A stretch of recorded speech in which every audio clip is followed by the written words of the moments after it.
Let me know if you've heard this one before. Nebraska squanders a double-digit lead late in Iowa City. Today we recap the Nebraska versus Iowa game where Iowa caught fire on a cold, wintry night.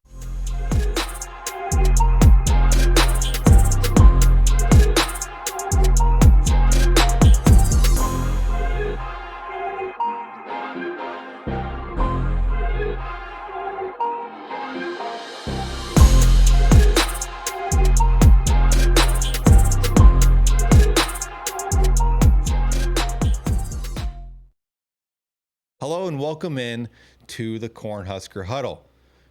I am your host, Brian Moore. Today we are recapping a disastrous, complete choke job from the Nebraska basketball team. They had a 15-point lead and they squandered their opportunity to get a legit road win against a legit top 25 or top 30 team. We knew Iowa was going to be a tough matchup. We covered this last week. We knew Iowa was an elite shooting team. We covered that last week. We said last week, Nebraska cannot afford to let them get hot. They needed to slow Iowa down enough to stay in the game. And for 25 minutes or so, Nebraska was doing that. Nebraska had a 15-point lead. And then, man, I don't think I've ever seen a team get that hot from three ever in my life. I don't think I've ever seen a guy like Peyton, I think his name's Peyton Sanford from Iowa. I don't know if I've ever seen a guy get that hot from three. As a fan sitting there watching, your anger builds up. You're wondering, what are they going to do to change the narrative? What are they going to do to shut this guy down? But as a fan of basketball, I sit there and I go, holy bleep. This kid is unreal. Him and that other guy, I think his number was 2, maybe? Last name was Dix. Those guys were unconscious from three. Sanford had 30 points in the second half and overtime. He was scoreless in the first half. Nebraska had a 15-point lead with about 12, 13 minutes left in the game. And then Sanford hit his first three. And then another. And then another. And that 15-point lead was quickly a 61-62 Iowa deficit, down by 1. I have never seen a team score 60 points in the last 13 minutes of regulation and overtime. That's exactly what we said we could not let Iowa do, was get hot.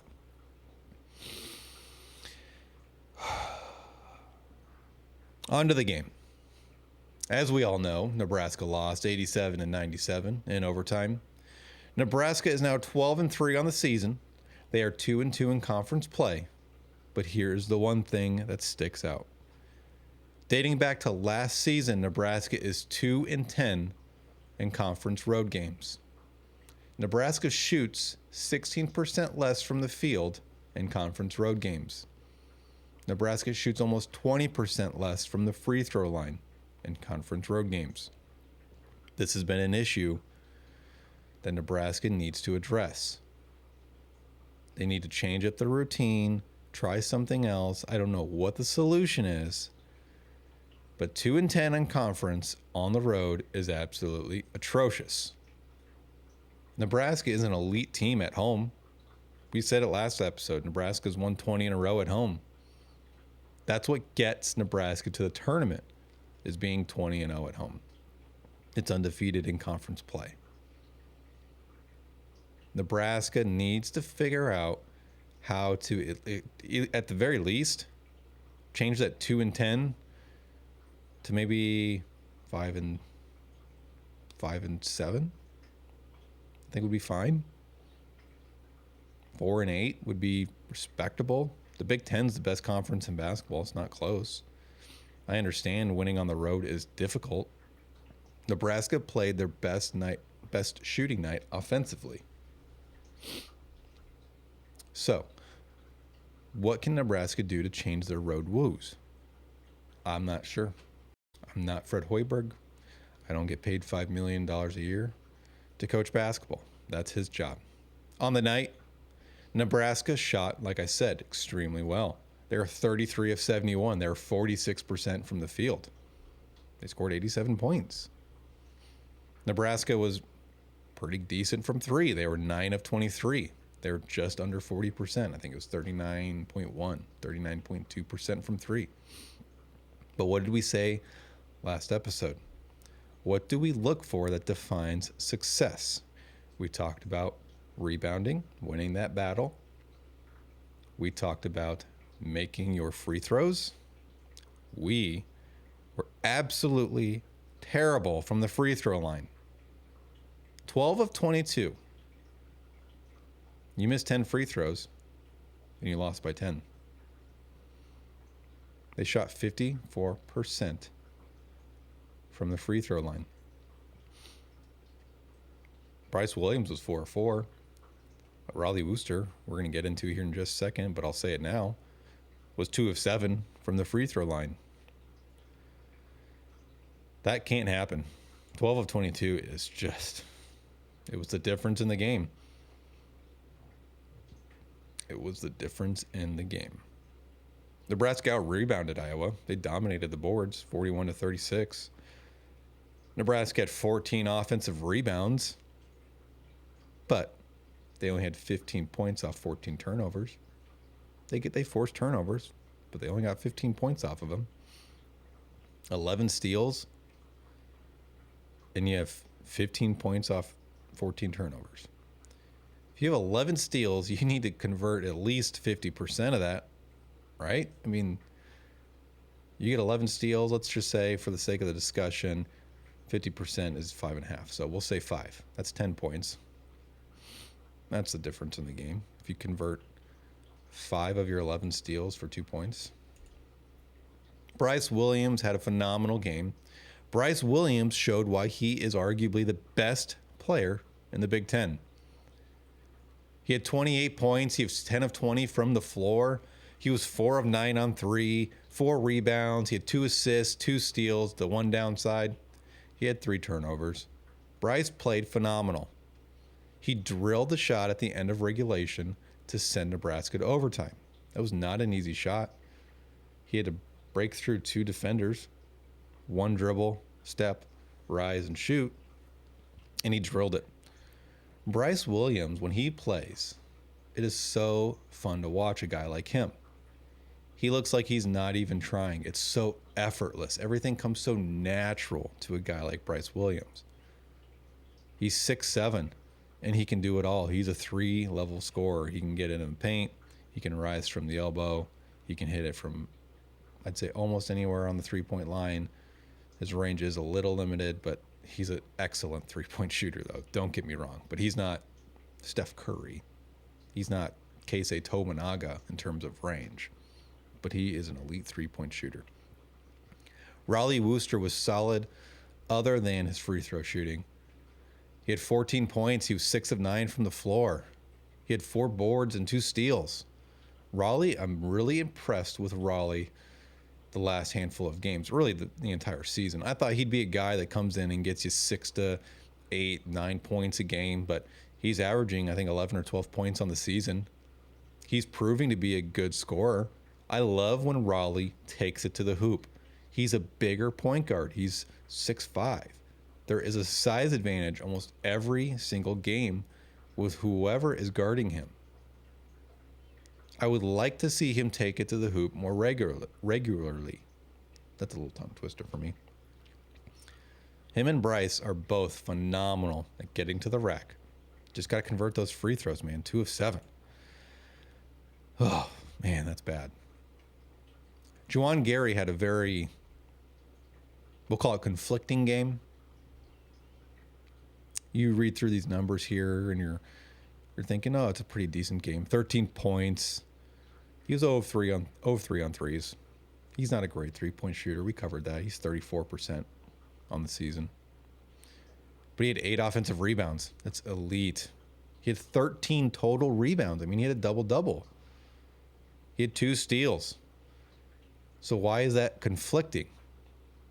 Well, when you need 21 shots to get your 13 points, he was 5 of 21 from the floor. It's terrible shooting. Juwan should not be taking 21 shots. Ever. Ever. He's a good, above average shooter, I would say. He's 42, 43, 44% for his career. He's 34% from 3. But Juwan is a guy that does not need to be taking 21 shots in a single game. That is a lot of shots for a guy that is an above average to average shooter. But he gives you so much on the defensive end. He gives you so much with effort. He gives you so much with his hustle plays. He does a lot more for you that is not a recordable stat outside of reboundings. Rebounding is 100% effort, in my opinion. It's not about technique. It's about, do you want to rebound or not? Rebounding is where Juwan is really, really good at. But he's an effort guy, a defensive guy, blocks, steals. He's not a guy that should be chucking up 21 shots. So that's why I say it's conflicting. I think he played out of character on the offensive end. Defensively, he was his usual self. He was getting frustrated, though. You could tell. He missed a lot of bunnies. A lot of these offensive boards, that 8 offensive boards we just talked about, a lot of those were inside the paint. A lot of those should have been easy putbacks. Nebraska was terrible on layups. We'll get to that after we talk about Sam Hoiberg and Connor Season. Sam Hoiberg had an up and down game. I'd say it was mostly up, but there was some downs. He had 4 turnovers, which is uncharacteristic for Sam. But he played 25 minutes. At this point, Sam Hoiberg, the last 2 games, maybe 3, is playing starter level minutes. Berke Buchtenjel played 19. Braxton Mia played 17. Andrew Morgan played, I think, 25. And part of that, Andrew Morgan playing more than Braxton, was just the flow of the game. It was a lot of up and down. Iowa likes to run. So that does not fit Braxton Mia's game. He's not a guy that runs the court. In fact, I don't think he runs the court well at all. Andrew Morgan does. Berke does. It's nothing against Mia, just not his game. But Sam Hoiberg had 25 minutes of action. He was 2 of 2 from the floor. He was 1 of 2 on his free throws. He drilled his only 3-pointer, which was a big 3-pointer. But again, this is just Sam Hoiberg, man. This is pure effort. This is 1-2. 5 rebounds. Sam Hoiberg is not a big guy. I'm bigger than Sam Hoiberg. He's like 6'1". I'm 6'2". I probably weigh freaking 20 pounds more than Sam Hoiberg. He's not a big guy. I didn't get a lot of rebounds when I played basketball. Part of it, like I said, is effort. I wanted to get out and transition and shoot the 3. That was my game. But Sam Hoiberg, 5 boards, 3 assists, and a steal. Another solid game from him. The 4 turnovers is why I say it's up and down. That's out of character for Sam. He's not a guy that usually ever turns the ball over 4 times. I don't think I've ever seen him turn the ball over 4 times this year. Another tough day for Connor Season. He's a guy you have to keep on the floor, though. His ability to knock down the 3 consistently, or even shoot the 3 consistently and not always make it, as we've seen the last 2 games, but he's a legit threat from 3. So you have to have him on the floor to spread that defense out. We're going to do a little tape review towards the end of the episode here, and you're going to see how unspread out Nebraska's defense was going against a team that shot 50% from the 3-point line. That's the 6th best shooting team in college basketball. That's the number 1 scoring offense in the Big Ten, and how packed in Nebraska's defense was. So if you were following me on Twitter and you kept seeing me say Nebraska is making 0 adjustments on defense. We're going to dive into that. Connor was 2 of 7 on threes, 4 boards, 2 steals. Here is the jarring statistic. Absolutely jarring. Nebraska was 15 of 27 on layups. 15 of 27 on layups is absolutely mind-boggling. I don't know how you shoot almost like barely over 50% from point-blank range. Part of that is the little tips that they try on the putback. So I remember one where they had to they like basically played volleyball at one point, and they had 2 or 3 tips that didn't go in, and then eventually Andrew got one to land. So we'll take even out of that. We'll take those 3 or so tips from that scenario. Nebraska was then 15 of 24 on layups. Nebraska makes 20 of those layups, 10 points. It's little things. It's little things that add up. And we have 10 missing points at least from layups. We have 10 missing points from the free throw line. And Nebraska's not going to shoot 100% from the line, but we can call it even 8 missing points or 7 missing points from the free throw line. So now you're at 17 total missing points on plays, shots, whatever you want to call it, that Nebraska should have had. Nebraska lost by 10. It's the difference in the game. 100% the difference of the game. We even talked about the steals. I mean, if you convert half your steals, that's another 10 points. So now you're at 27 points that you should have had on basic execution. It's frustrating. Oh, man. It's frustrating. It really is. Iowa had 37 points with about 14 minutes left in the game. They scored 60 points over the remaining 14 or so minutes and overtime. Nebraska built a solid 15-point lead. They came out of the second half gunning. The defense was playing relatively good considering who you're playing against. But over those final 14 minutes, when Sanford hit that 1-3 that bounced, he was coming in as a trailer. They pitched it back to him essentially. It was a long-range 3. It was from like the tip of the logo. It bounced up, hit the front of the rim, rolled back in. And in that moment, I remember I was sitting there watching the game, and I said, oh, boy. When a guy that shoots the ball as good as he does gets that roll, you know, that, and that was like his second made 3, I believe, of the game. So when he gets that roll, that's when you know, okay, he's about to start rolling, chucking up threes like he's Steph frickin' Curry. And he said it himself. After the game, he said when that rolled in, he knew, okay, I'm locked in. Let's roll. Iowa was blistering hot from 3-point range. Like we said a little bit ago, you're not going to see many teams get that hot that quick. That was unbelievable. As a basketball fan, that's fun to watch. As a Nebraska fan, it sucks to watch. And as a fan of Nebraska who's playing our hated rival, Iowa, that sucked major ass to watch. Pardon my French, but that was just rough.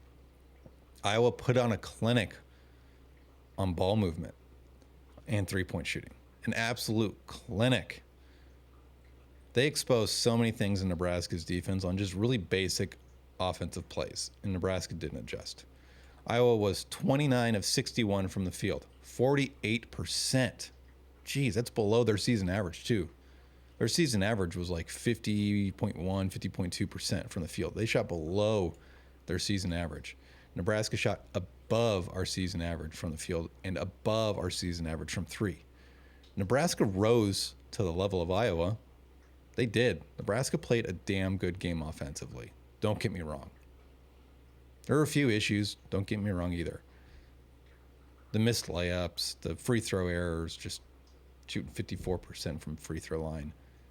But in terms of shooting from the field, rebounding, crashing the glass on the offensive side, and shooting the 3-point ball, Nebraska played above their average. Iowa had 23 assists on all their made field goals, and they were 22 of 25 from the free throw line for 88%. I want to backtrack a little bit here. They made 22 free throws. How many did we say Nebraska made? Let me find it really quick here. 12. Iowa made 10 more free throws than Nebraska. Nebraska lost by 10. I'm going to keep reiterating this to drive this point home.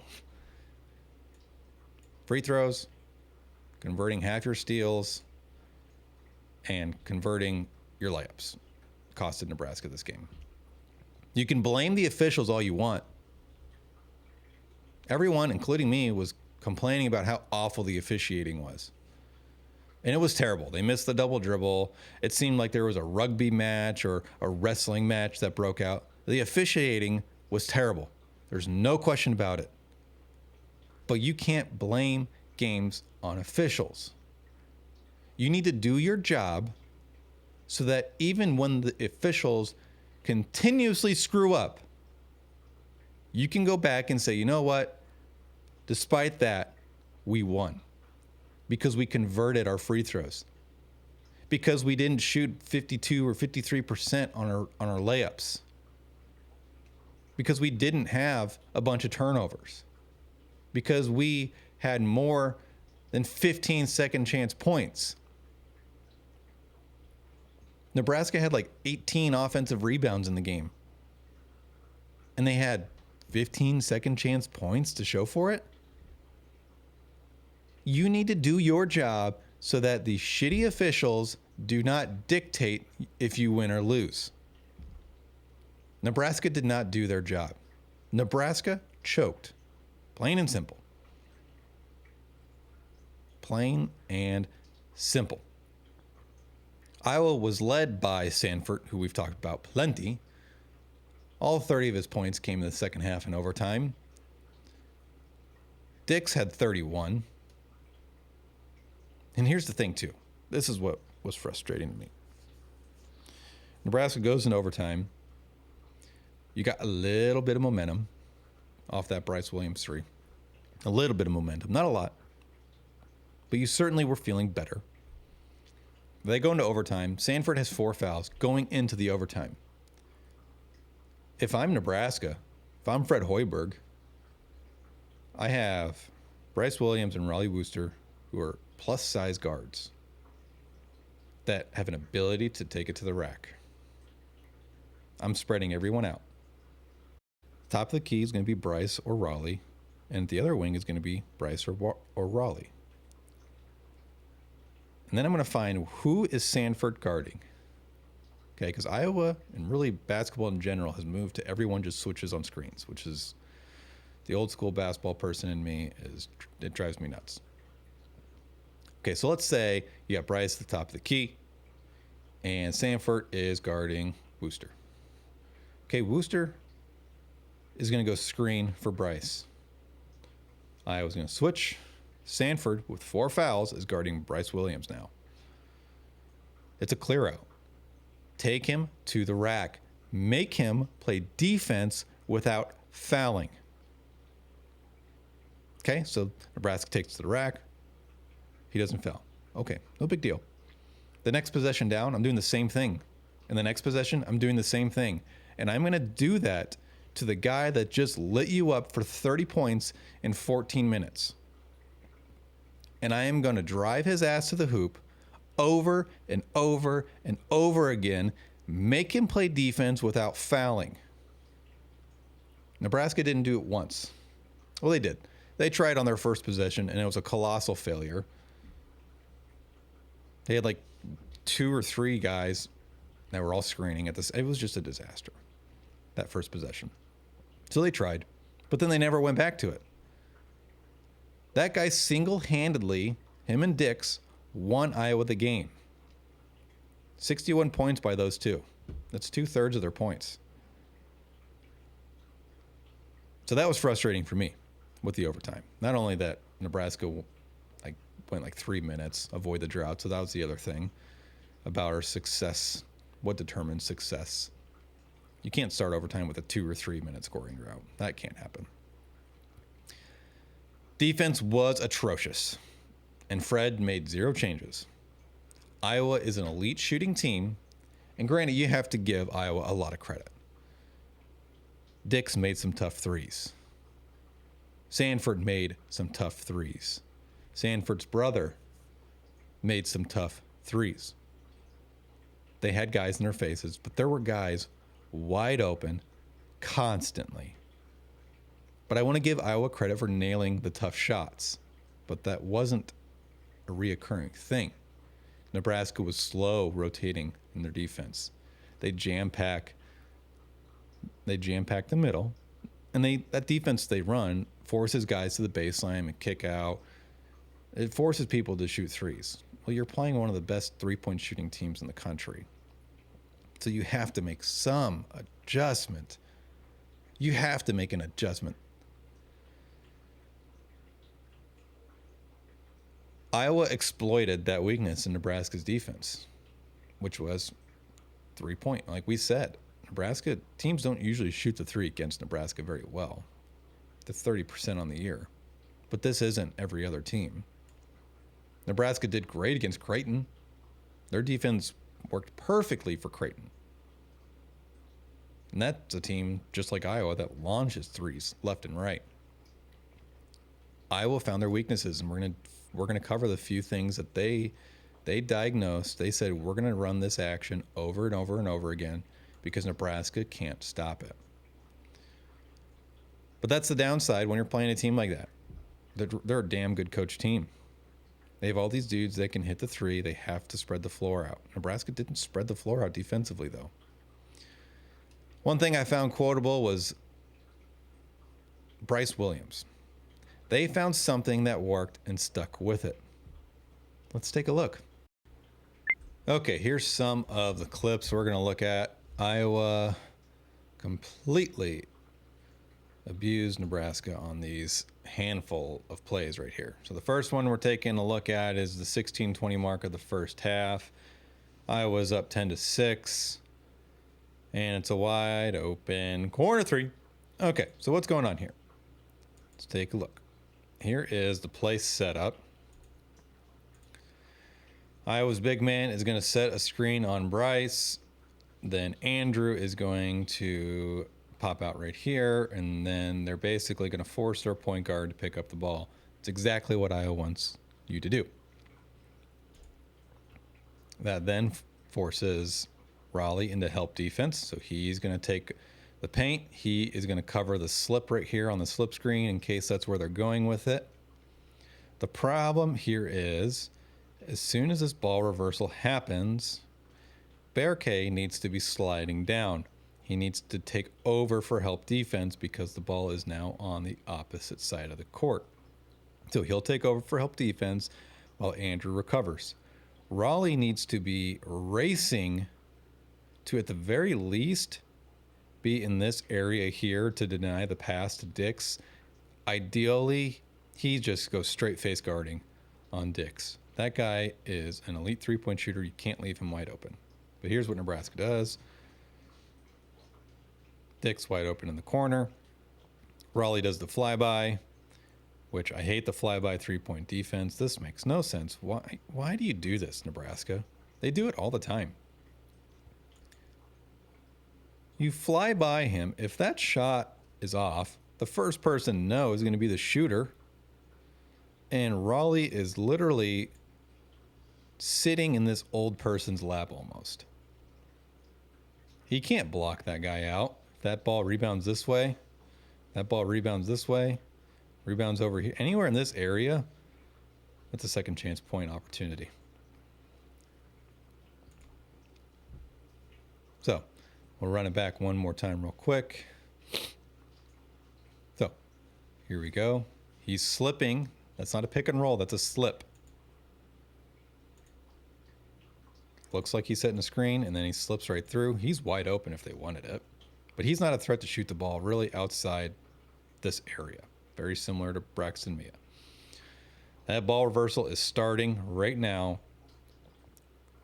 Berke needs to be sliding in to help Andrew recover. And Raleigh needs to be beelining it to the three-point line. Look how late this rotation is. I mean, he is making this pass to the corner, and Raleigh has yet to leave the paint. Barricade never slides down. Wide open. Corner 3. Want to see it again? Just a different version? Here's another clear out that they run. Okay, we're going to run at full speed real quick. Dix, wide open. Wide open. All right, so here's what they're doing, basically. Slow it down a little bit. Okay, so your point guard, obviously bringing the ball up. They're going to set this down screen right here. Free up this guy on the wing. They're going to run this screen with a clear out. They know Nebraska is switching. Nebraska switches on every screen. Almost every screen. You can see right away Aaron Eulis starts pointing, corner, corner, I got corner. They know Sam's going to be your help side defender in this situation. He's going to have to run with number 2. That frees up Dix in the corner. And look at that. Did you see that? Tower, this is Ghost Rider requesting a flyby. Negative, Ghost Rider. The pattern is full. No, ma'am. This is not a good idea. Sorry, Goose, but it's time to buzz the tower. Look at this flyby. We got Maverick over here from Top Gun. Asking to clear the tower for a flyby. Another one. If Dix misses this shot, what is Aaron going to do? What is he going to do? He can't block him out.